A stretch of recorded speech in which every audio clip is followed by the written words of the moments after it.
Hello मेरे प्यारे बच्चों, कैसे हो आप लोग। तो स्वागत है आप सभी का आपके अपने यूट्यूब चैनल वीएस इंस्पिरेशन में। तो बच्चों, आप लोगों की पढ़ाई वढ़ाई कैसी चल रही है।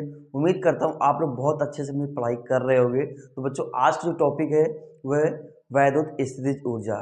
तो बच्चों, मैं आपको आज वैद्युत स्थितिज ऊर्जा के बारे में डिस्कस करके बताने वाला हूँ। देखो बच्चों, वैद्युत स्थितिज ऊर्जा होती क्या है। बच्चों, इसको इंग्लिश में इलेक्ट्रो पोटेंशियल एनर्जी कहते हैं।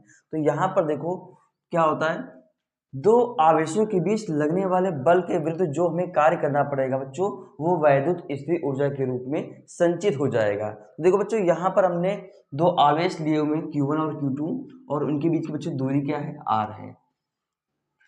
तो यहाँ पर देखो बच्चों, हम थ्योरी लिखने वाले हैं इसके निगमन की।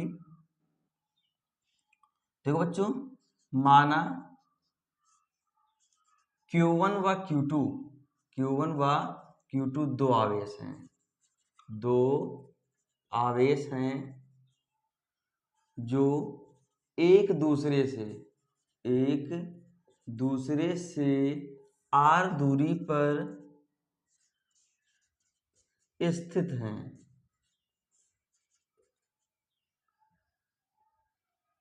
तथा यह निकाय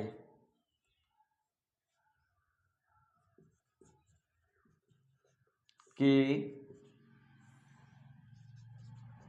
परावैद्युत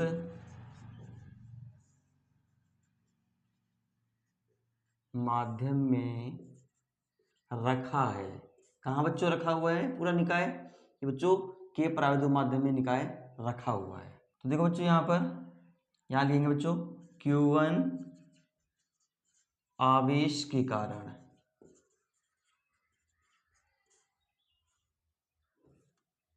बिंदु B पर विभव,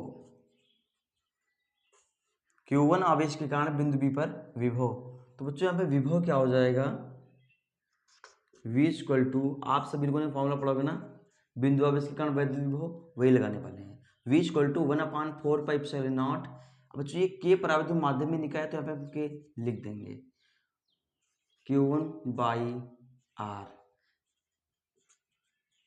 बच्चों, यहाँ पर हम Q1 आवेश के कारण निकाल रहे हैं, तो Q1 ही आवेश मैंने यहाँ पे लिखा हुआ है, क्योंकि Q1 आवेश के कारण बिंदु B पर विभव निकाल रहे हैं। तो बच्चों, हमने Q1 आवेश ही लिखा हुआ है।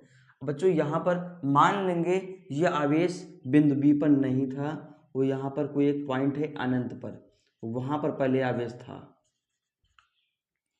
बच्चों, इस आवेश को यहाँ से यहाँ तक लाने में जो कार्य करना पड़ेगा वही तो विद्युत स्थिर ऊर्जा के रूप में संचित हो जाएगा। तो बच्चों, यहाँ लिखेंगे हम Q2 आवेश को अनंत से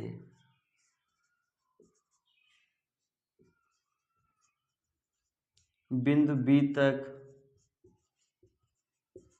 लाने में किया गया कार्य। बच्चों, आप सभी लोगों ने फॉर्मूला पढ़ा होगा, V इक्वल टू क्या होता है, W/Q होता है कि नहीं होता है। बच्चों, हम Q2 आवेश को ला रहे हैं तो हम Q2 लिख देंगे, इसको इधर मल्टीप्लाई कर देंगे, तो यहाँ से जो W का मान आएगा वही V इंटू Q2 हो जाएगा। क्या बच्चों हो जाएगा, V इंटू Q2। तो बच्चों, यहाँ पे जो कार्य करना पड़ेगा वो क्या हो जाएगा, W equal to V into Q2। अब बच्चों, यहाँ पर देखो, हमने V का जो मान निकाला है, विभव का मान बिंदु B पर, बच्चों वो विभव का मान यहाँ पर हम रख देंगे। तो यहाँ से बच्चों हमको जो सूत्र होगा प्राप्त होगा, W इक्वल टू 1/4πε0 के Q1/R, फिर से Q2 लिख देंगे। यहाँ पर परिभाषा के अनुसार,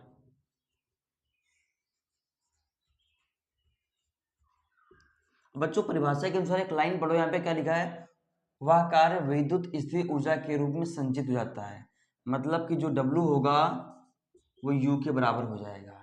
तब बच्चों यहाँ पे लिखेंगे हम, जहां पर आपको W दिख रहा है वहां लिख दोगे U इक्वल टू 1/4πε0 के Q1 Q2/R। मात्रक बच्चों क्या होता है, जूल। अब बच्चों, यहाँ पर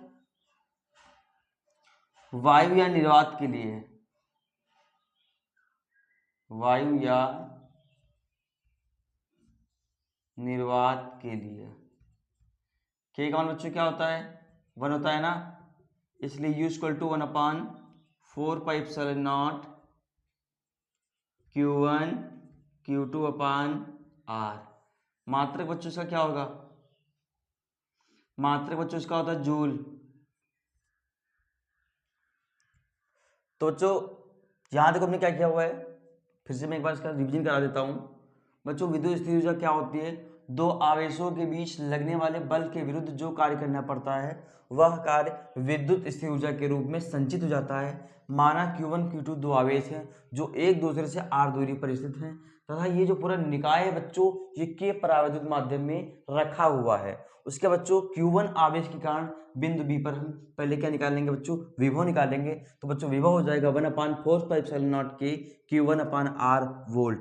उसके बाद बच्चों Q2 आवेश मान लेते बच्चों ये बिंदु B पर ना होकर के अनंत पर था, फिर बच्चों इस Q2 आवेश को हम अनंत से बिंदु B पर लाएंगे तो हमें जो कार्य करना पड़ा है वो बच्चों कार्य क्या निकला है, W इक्वल टू 1/4 के Q1 Q2 बाई R। बच्चों यहाँ देखो V लिखा हुआ, हमने V का मान ही उठाकर यहाँ हमने पुट कर दिया है। बच्चों परिभाषा के अनुसार यही कार्य जो होगा वो विद्युत स्थिति ऊर्जा के रूप में संचित हो जाएगा ना। तो बच्चों यहाँ पर जहाँ पर W लिखा है वहाँ बच्चों U लिख देंगे हम। इस स्थिति में बच्चों यहाँ पे जो हमें फॉर्मूला प्राप्त होगा, जब K का मान 1 रख देंगे तो U equal to 1/4 Q1 Q2 by R। उम्मीद करता हूँ आप लोगों को मेरी वीडियो बहुत अच्छे समझ में आई होगी। लीजिए आप लोग उसका स्क्रीनशॉट। तो बच्चों अगर आप लोगों को मेरी वीडियो समझ में आई है तो मेरी वीडियो को लाइक करो, कमेंट करो, अपने दोस्तों को शेयर करो। मिलते हैं नेक्स्ट वीडियो में। Thank you.